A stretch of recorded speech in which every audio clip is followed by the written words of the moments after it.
I'm trying to build people up. I'm trying to armor their mind. I'm trying to get them the belief, because this world we live in is tough. It will beat you down. The world and the life that we live in is the ultimate competitor. It will try to take you out. It will find your weakness and it will just hammer you. If I can help you build belief, build confidence to the point where nothing can hurt you because you know exactly who you are. Oh, I'm not going back.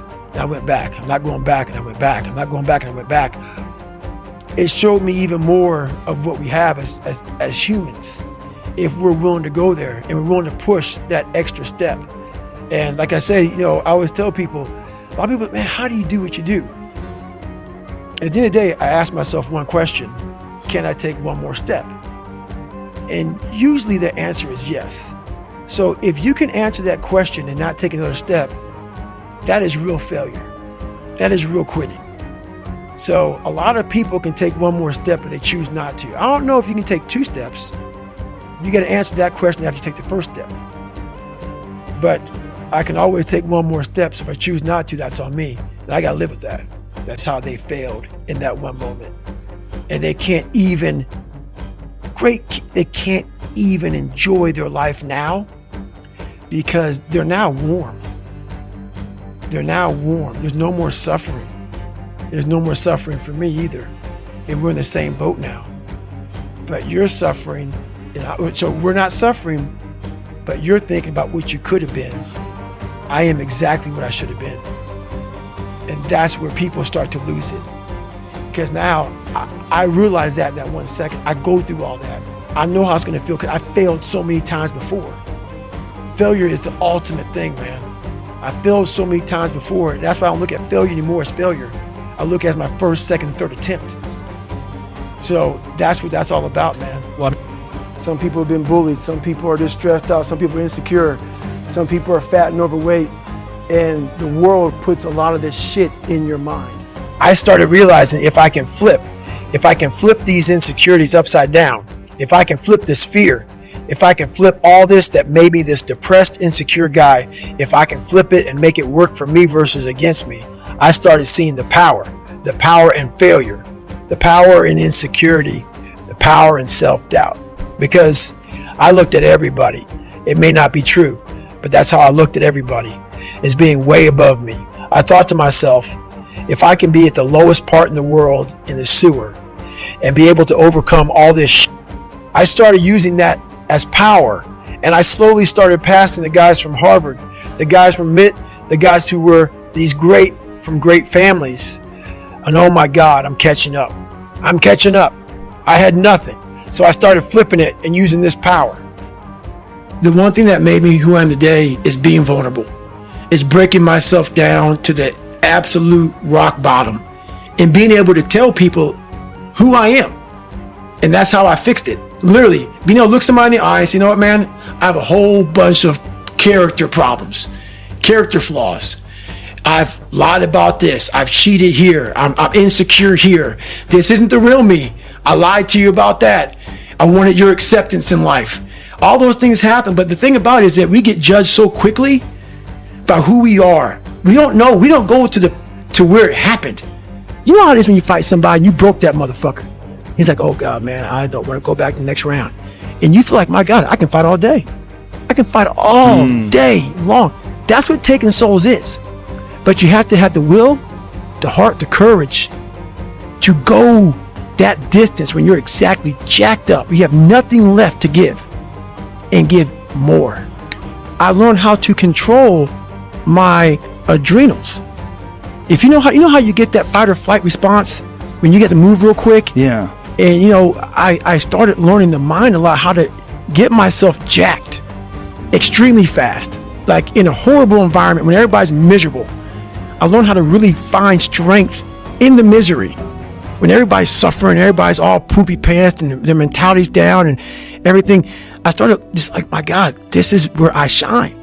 And I started using all that misery for tons and tons of drive and motivation to then lead people further. Because you can get a lot of power through misery. And once people see that, my God, Goggins is fucking going, then everybody says, roger that. Let me get my shit and go too. So I started realizing that if you can just find strength just a little bit longer, you will have a crew of people following you along the way. The world will doubt you. Your mind will whisper you can't. But if you believe, truly believe, nothing can break you.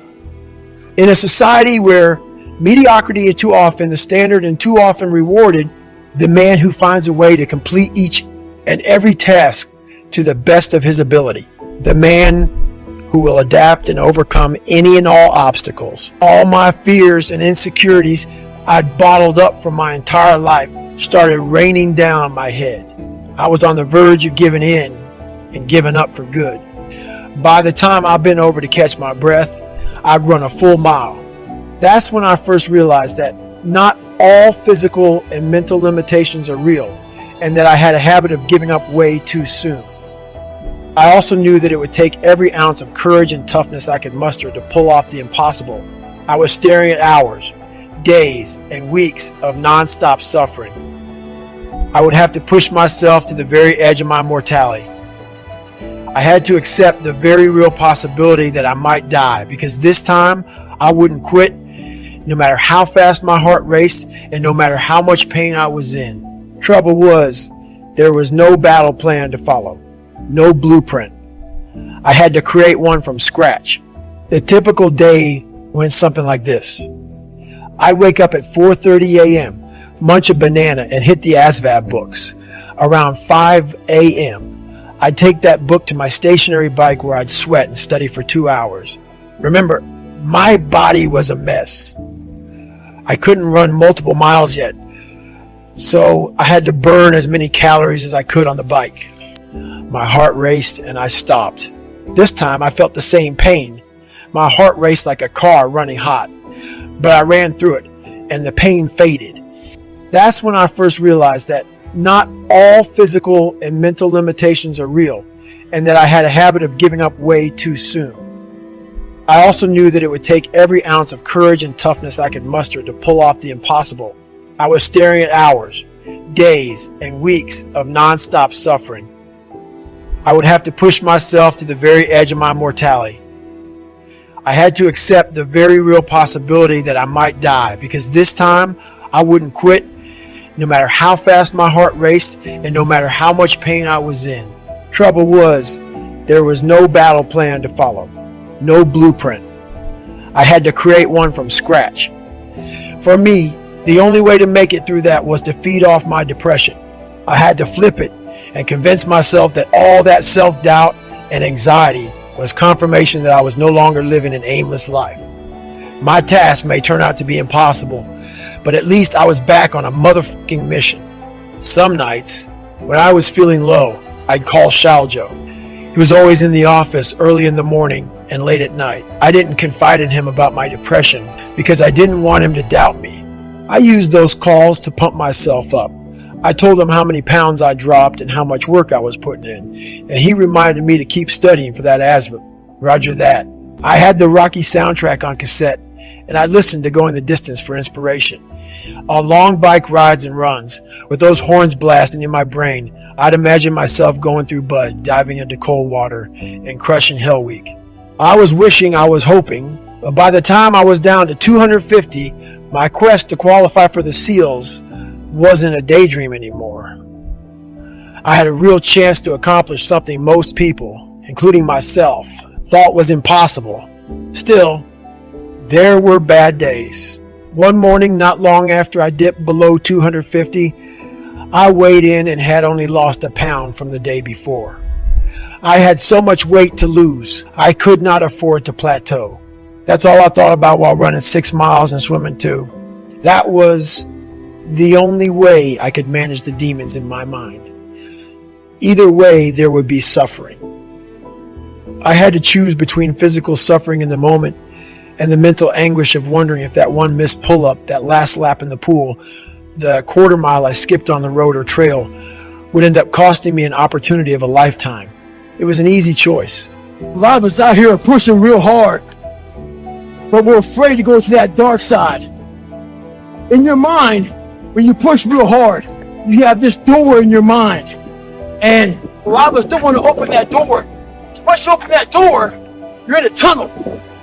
It's a dark ass tunnel and you can't see shit. There's one thing about being in dark places. If you have the courage to stay in there long enough, you. Believe in yourself when no one else does. Believe in your dreams when all doubts you. And most of all, believe that every step forward is a victory waiting to happen. you know, life created this person, me. Life created me to be this fucked up person that I was back in the day. And I had to realize, man, that's okay, man. It's not my fault. Now I gotta go back and fix this shit though. Mm-hmm. So a lot of this isn't your fault, why you do some things you do, why you feel the way you feel. But no one's coming back to save your ass.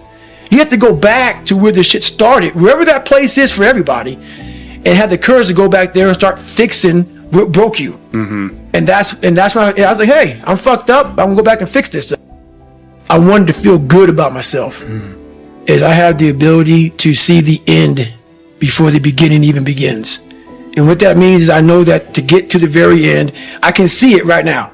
So before I went to Buds and I was losing all this fucking weight and shit, I saw myself walking across the fucking stage at 191 pounds. That's what I had to get to get into the door. So I had a Q&A this weekend. This one guy there was super frustrated. I gained 20 pounds. I can't find my why. I can't find my purpose. I can't find motivation. Can't find a gym. He went on and on.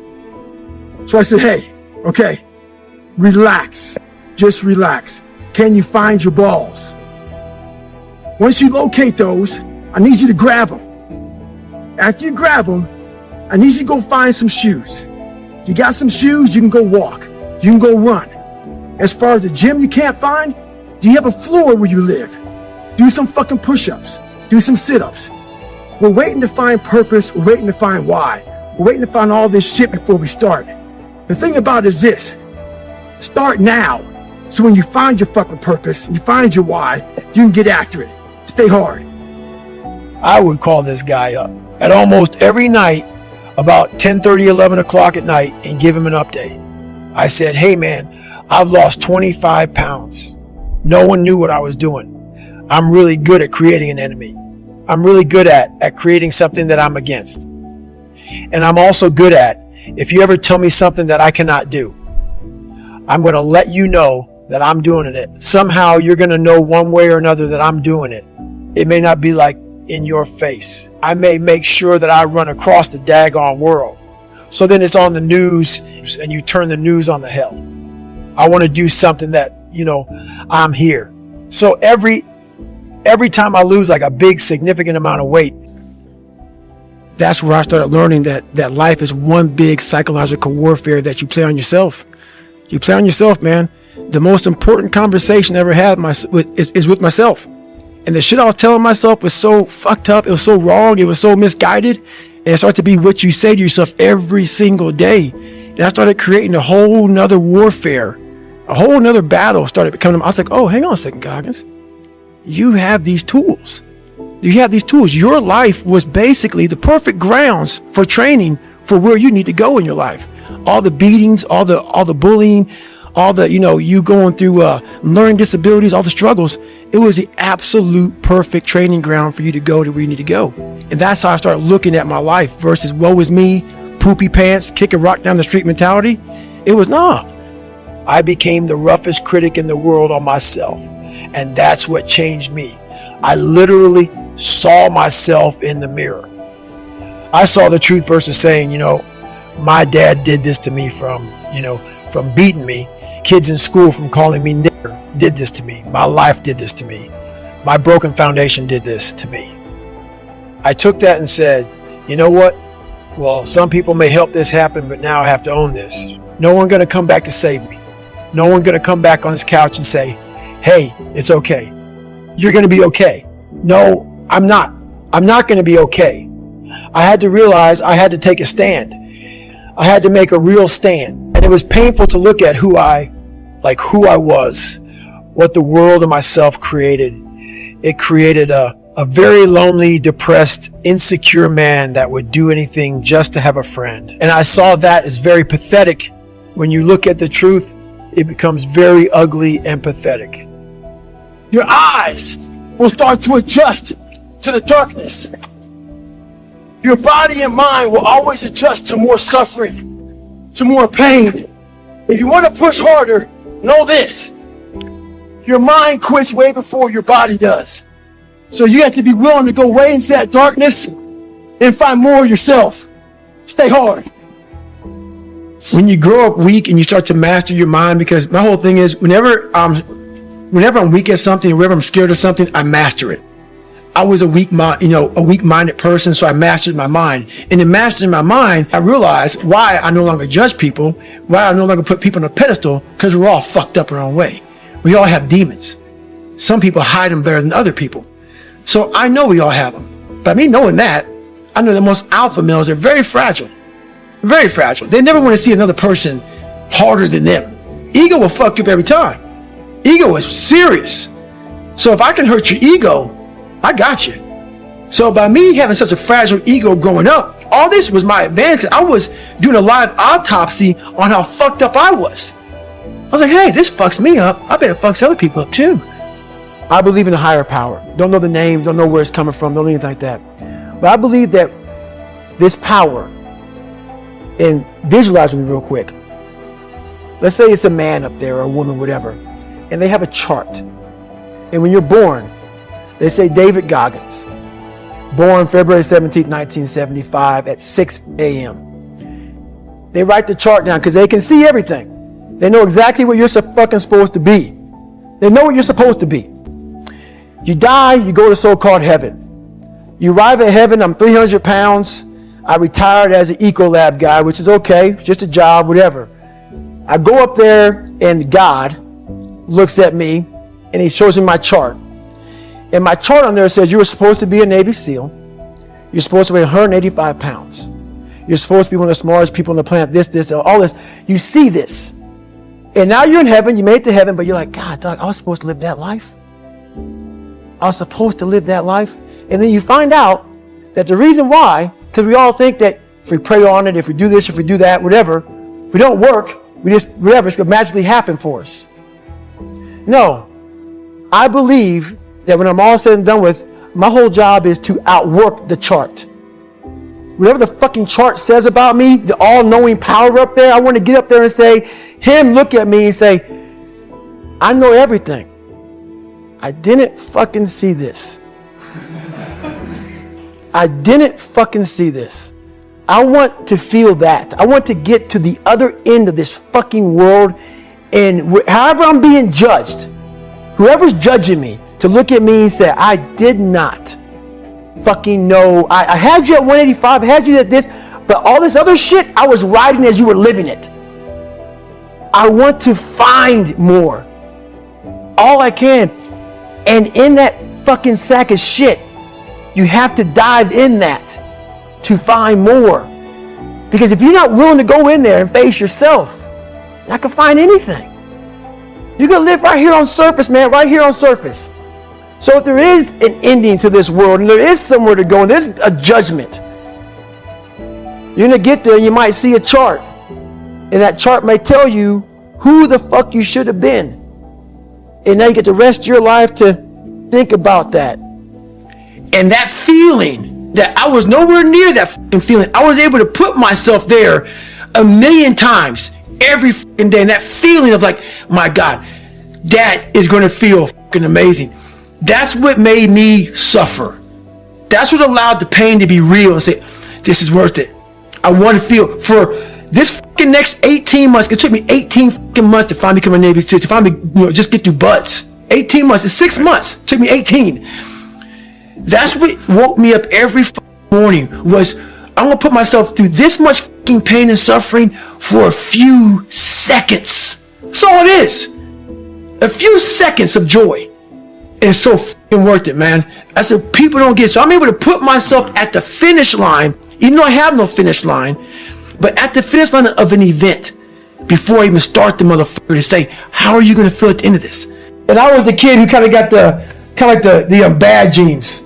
You know, I had all these little sickly issues, all these allergic to shit. I was a little sickly kid. it's funny how when people hear my story now, they want to put a title on me.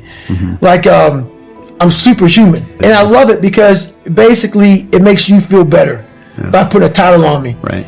You can do it too. And so basically, it's a choice. Yeah, it's a choice. Yeah. It's a horrible choice. Right.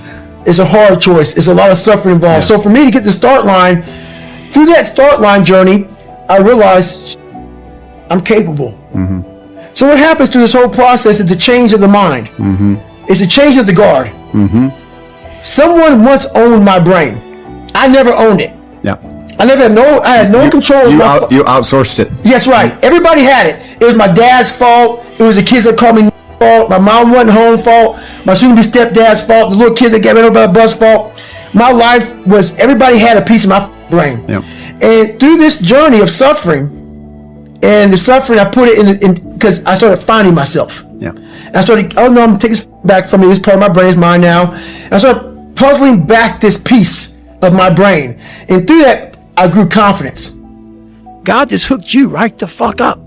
He hooked you right up, man, with the perfect place. You were training for the first 18, 19, 20 years. You were training for this stuff, man. You have the advantage of everybody else versus, my God, they're so above me. They came from a great family. Mom and dad love them. They didn't have to learn. They didn't stutter. They didn't struggle. No, man, your struggle is what made you who you are now. So I started flipping this into a whole different, I started being a master of what I was scared of. I was scared of my mind. And I became literally a master of that mind. And that's what now, from now on, it sets me apart from most people. I started diving into that. The mind has a governor, like a car. If you're driving a car and the car has a governor on it, the car may say 130 miles an hour, but the governor's set for 91. Once that governor sets in, you get to 91, that car starts doing this. The car wants to go. The car wants to go, but that fucking factory said, we're not going past 91. We have a factory, a nice governor in our brain, and it's a survival mechanism. It protects us from pain and suffering. The second we feel that shit, our mind says, oh no, this isn't fun. We should back off. We should sit down, find something more comfortable. And there's something about the mind. The mind has the tactical advantage over you at all times. At all times of your life, the mind has a tactical advantage over you. Why is that? It knows what you're afraid of. It knows your insecurities. It knows your deep, dark lies. And it starts to push you away from that shit. It pushes you in a direction that is comfortable. The mind controls everything.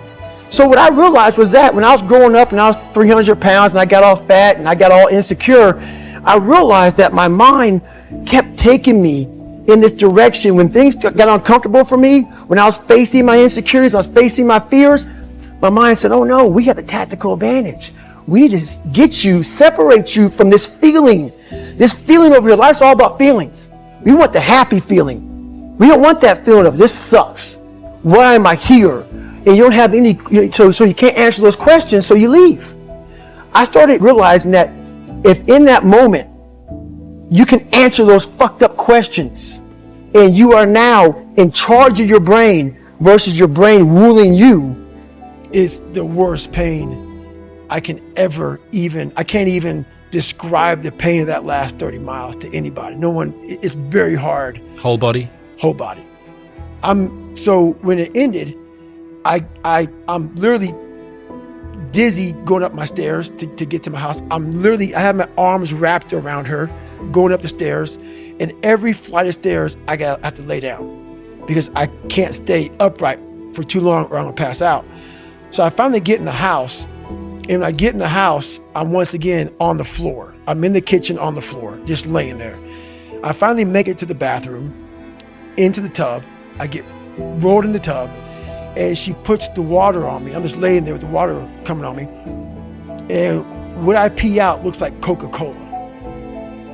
And I'm laying there in the worst pain of my entire life. I'm shaking, I'm jacked up. And all I could think about was, I can't believe what I just done. Because when you get to 70 miles of a race and you felt the way I did, to me, it was humanly impossible to even think about going 30 more miles in that shape. And once you do it, what came over me when that shower hit me, and the reality hit that about people talking shit. And it became such a source of fuel that it was amazing, because I know why you hate me. You hate me because you're probably in the bed right now. You're probably an underachiever.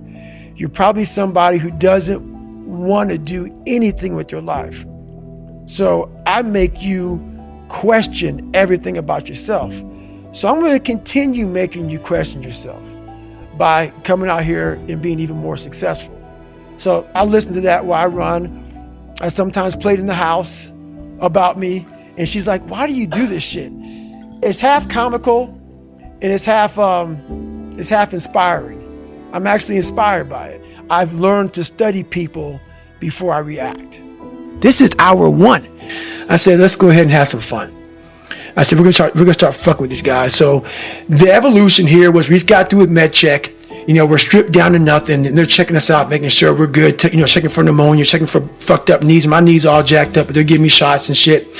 And I was like the boat crew leader of boat crew 2. Mm-hmm. So I'm in the front of the boat, and I tell our guys, this is what we're gonna do. The boat's like on our heads. That's all it was. We're supposed to lift the boats up above our head. That's all you gotta do. But when you're this weak, you're this fragile, you're this tired, the boat's heavy.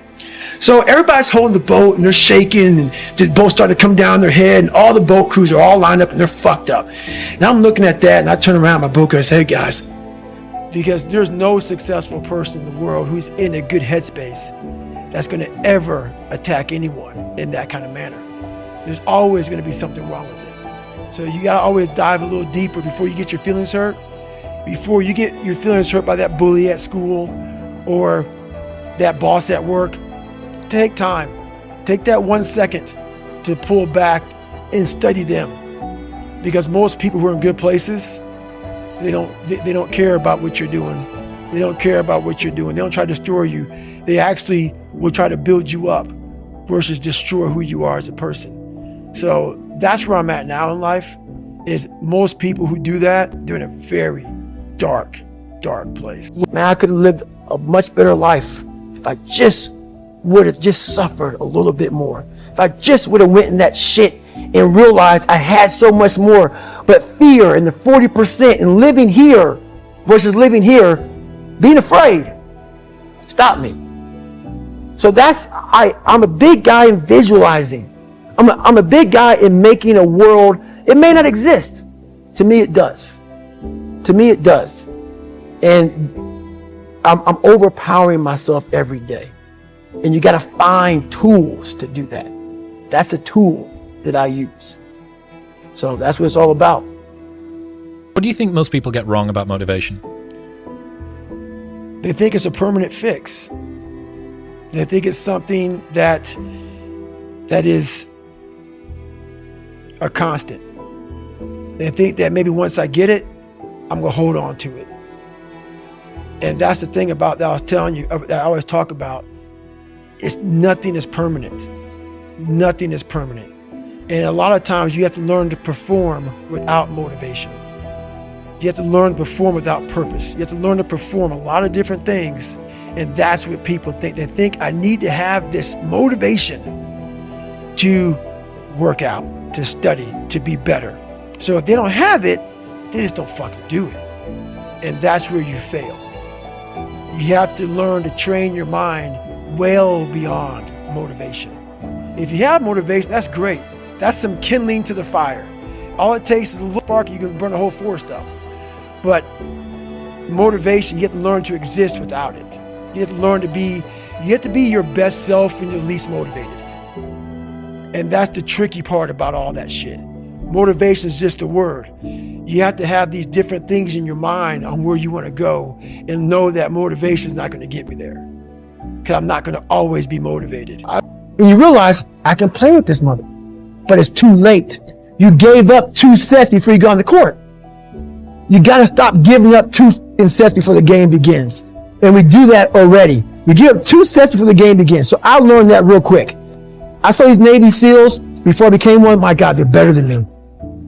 I gave up 100 sets. And I had to work up to realize these are human beings with the same that I have. Yeah, some people run faster, swim better, but mentality is mentality. You're not gonna outwork me, so I'm gonna catch up somewhere. I believe that you have to build belief.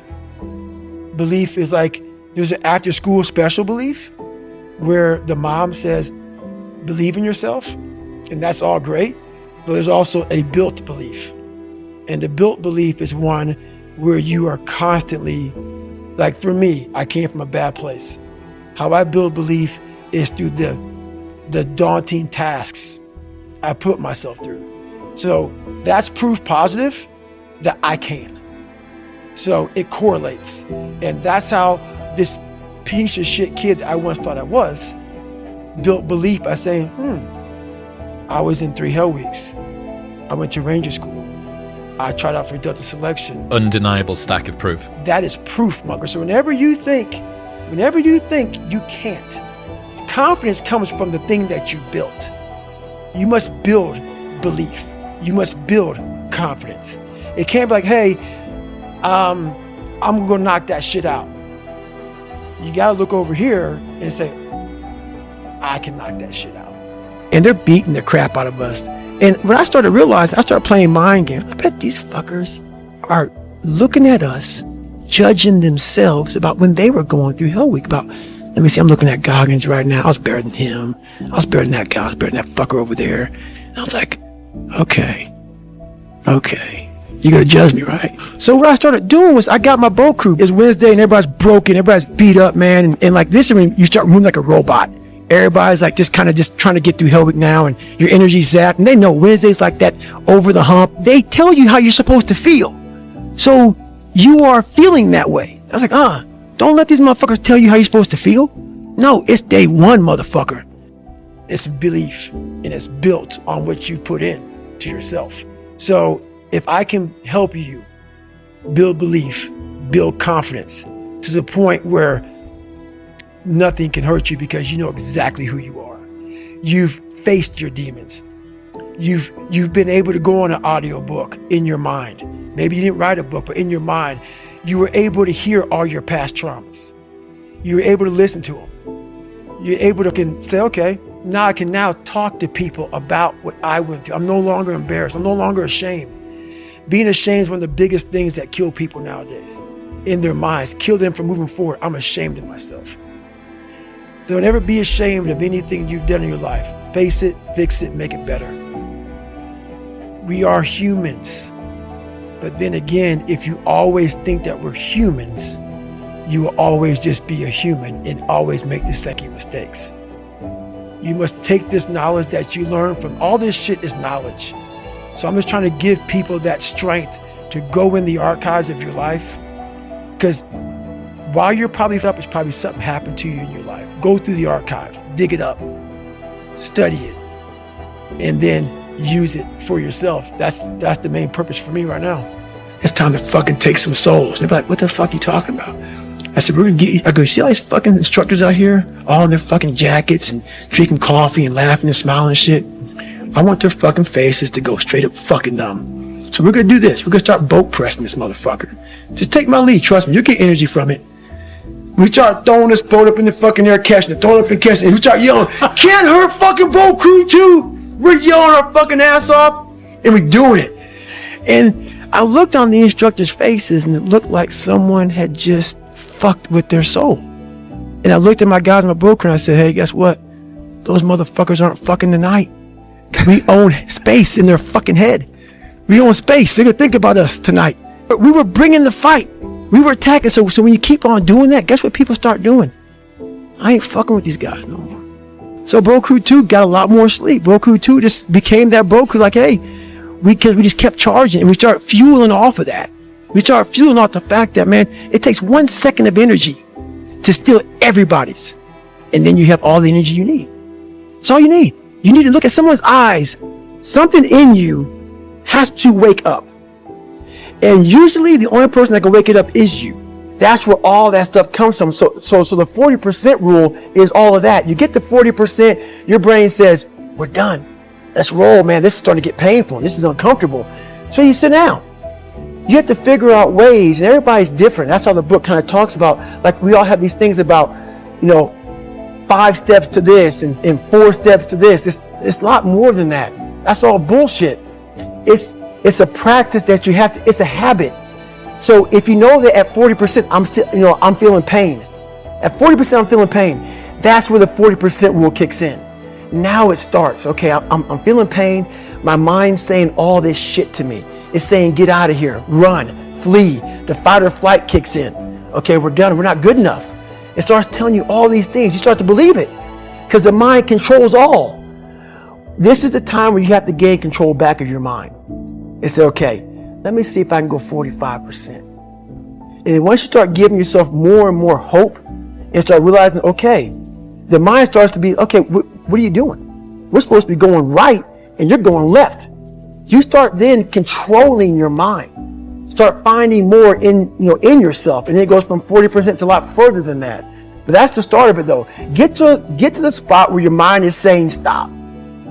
Whatever that is, you gotta get there first. And then that's when that shit starts to work for you. You gotta control yourself in that moment. All our dreams and visions come with expiration dates etched in invisible ink. Windows of opportunity can and do close. So it is imperative that we do not waste time on bull. None of us have any clue what's coming for us or when our time might run out, which is why I do my best to ignore anything that is counterproductive. I'm not suggesting we act like robots, but we need to understand that forward motion gives our lives momentum. We need to remember that sometimes chaos will descend and a clear highway can be wiped out by a flash flood in the blink of an eye. When that happens, a lot of motherfuckers look for a cozy place to hunker down and hide out until the storm passes. I'm only human, they say. When holy hell rains down upon them and they feel drained and powerless, they cannot conceive of a way to keep going. I understand that impulse, but if I had succumbed to the I'm only human mentality, I never would have dug myself out of the deep hole I was in at 24 years old. Because the second you utter those words, the white towel is fluttering in the air and your mind stops looking for more fuel. I didn't know for sure if I'd ever find my way out of the darkness. I just knew that I could not throw in the towel, and neither can you, because there is no towel in our corner. There is only water and a cut man. And if those are your only options, you have no choice but to keep fighting until you overcome every last thing that once held you back. You have been preoccupied by bull for way too long. It's time to switch your focus to the things that will slingshot you forward. I start watching those instructors on the side because there's 3 shifts. There's 8 instructors, 3 shifts. Because the guys going through Hell Week, they're up all day and all night for 130 hours. This is the promised land of mental hardening for me. I love this place. So I started using all these different tools and tactics to get in instructors' heads. And taking souls, that's where it happened, man. We're Wednesday, freezing fucking cold. Everybody's jackhammering. Everybody wants to, everybody's just want to get through it now. And the instructors take great pride in watching you suffer. They do. We, in a sick way, it's kind of funny. You were there once as a student. Now you're an instructor. But I knew, how would I be thinking if I was an instructor? I would love seeing this sadistic shit go on. So they do their 8-hour shift. They have their parkas on. It's usually cold, coffee, drinking their coffee. But what wouldn't I like to see? I would hate to see some guys just looking like this is just another fucking day on the fucking beach and go fuck yourself. I would hate to see that. Yeah. So I said, you know what, man? It's time. I can't fight you. You guys can fuck me up all day long. That's your job. And I love your job. I love what you guys are doing. You guys are making us better. But now I'm going to take the tactical advantage and I'm going to start fucking with you. It's so easy to get lost in the fog of life. Tragedy hunts us all, and any event that causes suffering will linger longer than it should if you let it. Because our sad stories enable us to grade ourselves on a forgiving curve. They give us latitude and justification to stay lazy, weak-minded motherfuckers, and the longer it takes for us to process that pain, the harder it is to reclaim our lives. Sometimes weakness and laziness are rooted in hate and anger, and until we receive the confession, apology, or compensation we believe we are owed, we stay stuck in our shit as a form of self-righteous rebellion against our tormentors or even against life itself. Some of us become entitled. We think our pain entitles us to feel sorry for ourselves or that we are entitled to good fortune because we survived hell. Of course, feeling entitled doesn't make it so. Understand, the clock is always ticking. And at some point, your golden hour will expire unless you take action. People who get lost in their past, the ones who bore their friends and family with the same tragic story over and over without showing a hint of progress, remind me of a skydiver who becomes too fixated on their tangled parachute. They know they have a backup ready to go, but burn so much time trying to fix the primary chute that they forget to track their altimeter. And by the time they cut the first chute away and pull the second ripcord, it's too late. Part of the problem is that they have become terrified of pulling that second cord. Because if it's also f***ed up, then they truly will be helpless. That is a mental trap set by fear. We cannot afford to remain afraid of cutting away dead weight to save ourselves. A lot of people say, trying hard. Your mind knows, man. It knows this guy's bull me, man. This guy's lying. There's no truth behind it. When I was in Navy SEAL training, people go, how were you there for 18 months? The program was only 6 months long. You were in 3 hell weeks in 1 year. No one's ever done that. How did you do that? I talk about the new norm. When I lived in a $7 a month place when I was growing up for a short period of time, I loved it. I didn't know any different. That was my norm. Once we moved out of that place, we moved to a $236 a month place. I was like, I never want to go back to that little piece of shit. But if you go back to that $7 a month place and you realize this is where I live, this is all I got, your mind says, roger that, this is home. So when I was going through Navy SEAL training for 18 months and going back through all the hard parts over and over again, I told myself after the first time, I knew it was going to be a long journey there. My body was breaking down. It was just how it was going on. I said, you know what? This is my new norm. So my mind said, it's like going to work. Like you go to work, you put your suit and tie on. I go into suffering every day. Every day, suffering, being broken, duct taping my feet up, stress fractures, shin splints, being broken. This is my new norm. And your mind says, if we're not broken, this ain't normal. We gotta be broken. So then your mind starts to get tougher and tougher and more callous. People, how'd you run on broken feet? Broken shins. My mind knew this is how we operate. We're in Navy SEAL training. This is what we are. I became hell. And that became my new norm. I gave myself no way out. There was nothing outside these walls of hell. Nothing.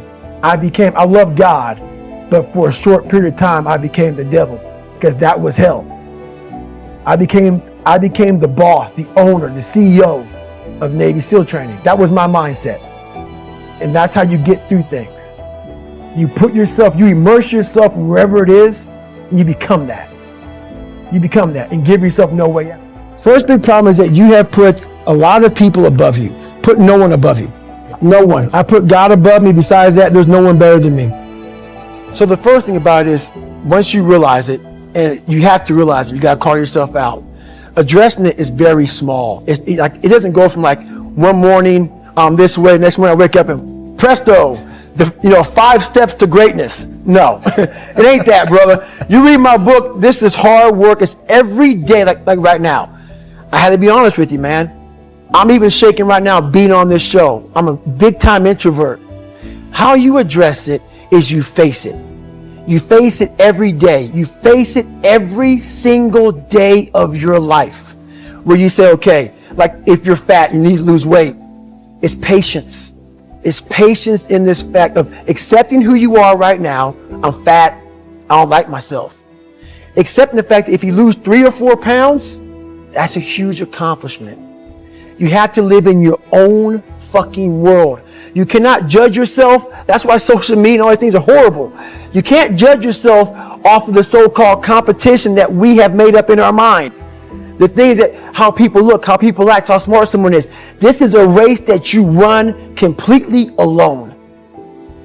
And what's funny about it is that as you're trying to fix yourself and dig yourself out of this deep hole that life, society, and you helped, those people who you saw down there in that hole who were there with you, who were your friends and people who you counted on, because you meet the people in the same situation that you're in life.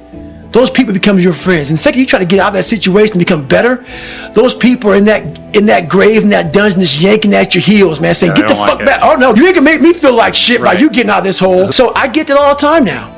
People would constantly remind me of who I used to be back in the day. You know what?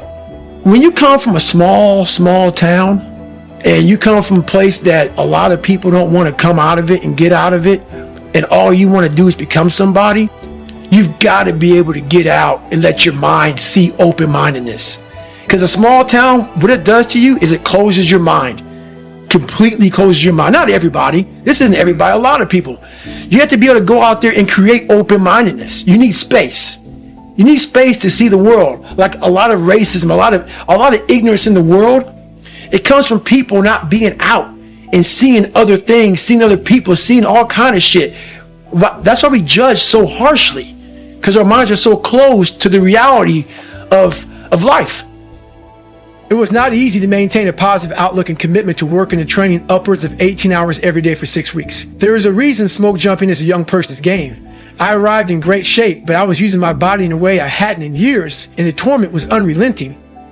I was also mentally worn down. This was not the most challenging training I'd been in, but it was an intense struggle because I was a lot older and no longer who I used to be.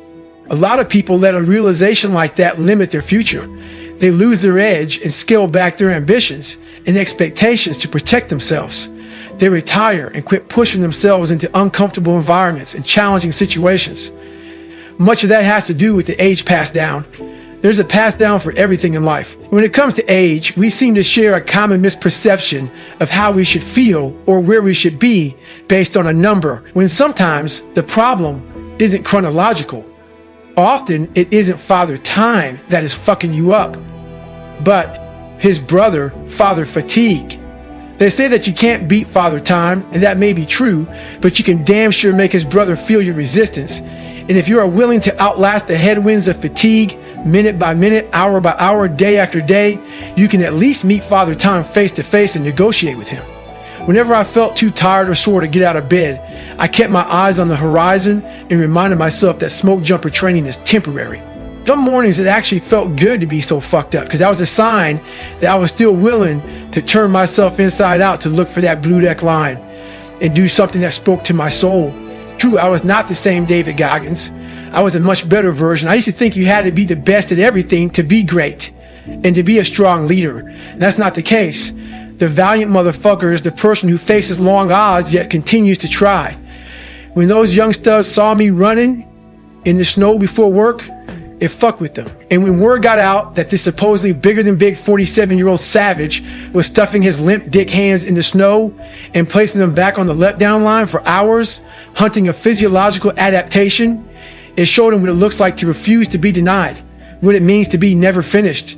It reminded them that this opportunity was special and that they probably had a hell of a lot more to give too. I made the letdown test day not by much, but I made it. I dressed in under 3 minutes too. And while I didn't land or roll like a gymnast or ballerina, I proved my consistency and capability to the instructors and to Tom Ryan, both founder of the North Peace Smoke Jumpers, and graduated ground school. I can see it doesn't come naturally, Tom told me later. Like me, he survived a tough childhood and was drifting as a young man until he found smoke jumping.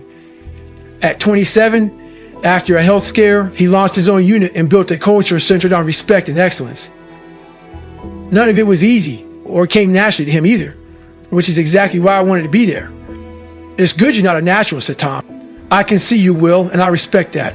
A few days later, in early May, we were rallied for a mock-up drill. We suited up in our armored gear, which included that Kevlar jumpsuit as well as a helmet with a grate protecting our faces, and walked to the airstrip.